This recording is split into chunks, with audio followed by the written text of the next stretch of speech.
Hello, everyone. The discussion this week, both the main one and the optional one, are same discussion. They just apply a different ethical theory.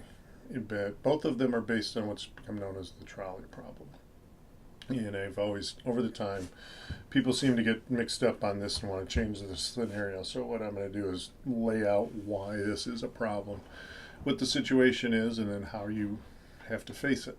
So it should help get you on track for this. To begin, the trolley problem. What's the situation here?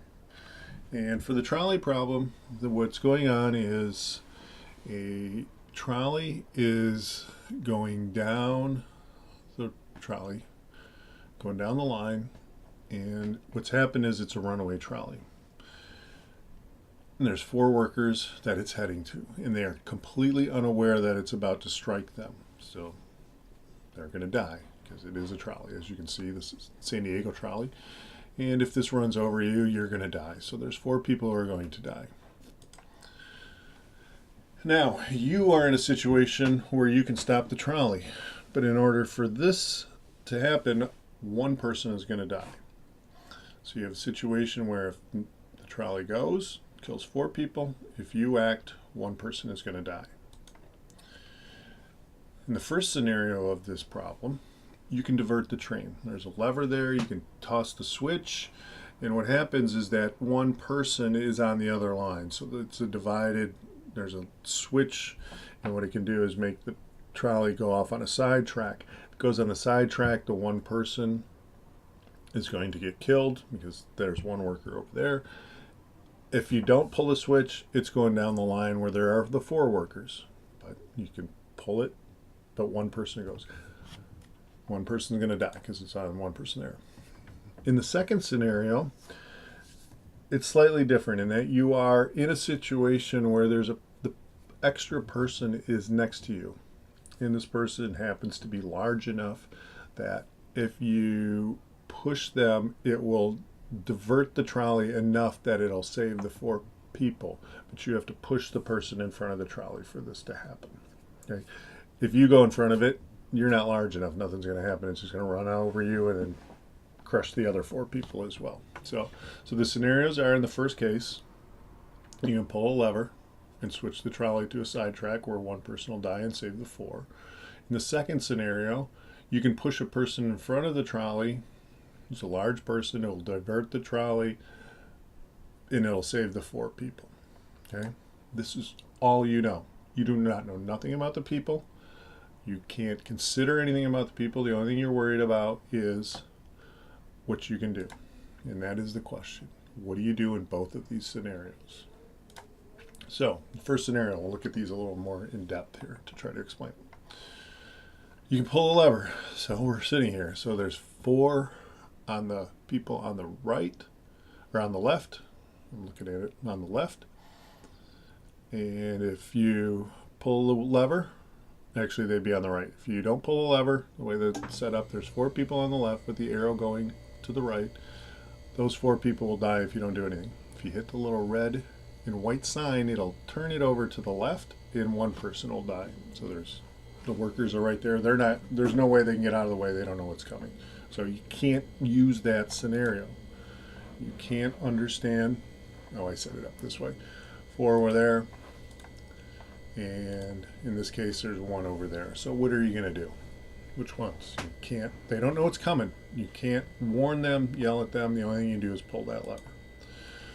Now, one thing you do not know is about the people. You can't take into account that, oh, those 4 people are good people and the 1 person is a bad person. You have no idea. You don't know if they're all good people. You have to assume they're all just people. They're hardworking, normal people. They are all the same. For all intents and purposes, it's the same 5 people. Okay, it's five of the same person. There's no difference between them. You can't do that. Your only choice is, do you stay the course or do you divert the train? There's no other choice you have. That's it. But depending on what you decide, if you stay the course, 4 will die. If you divert the track, 1 is going to die. So if you don't do anything, you make no choice, 4 people die. If you do make a choice, one dies, but it's your choice how many are going to die. Okay? So that's the first scenario. And what you want to do is apply an ethical theory to decide what to do. Oops, something's messed up with my slide here. All right, so now the other scenario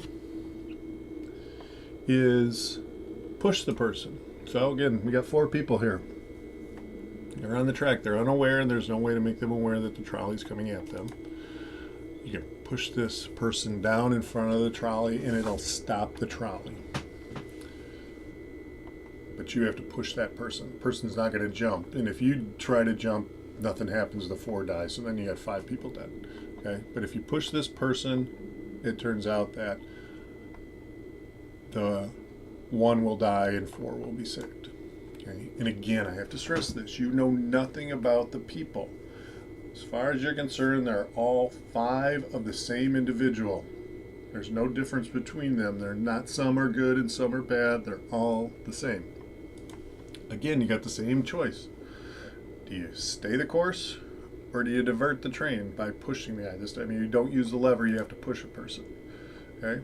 And again, the result's going to be, if you stay the course, 4 die and don't push the person. However, if you push the person and divert the train, 1 will die. Okay? Same exact scenario in terms of the results. Okay? But now you have to actually push the person in the way of the train. So what's changed? Again, I got to stress this because this always comes up. I'll save the one with the 4 good people. Well, you don't know they're all good. They could be all bad. Now, if they're all bad, I'll save the 1 good person. Well, you don't know if he's good. So you don't know anything about these people. Okay? They're all the same. These people are the same.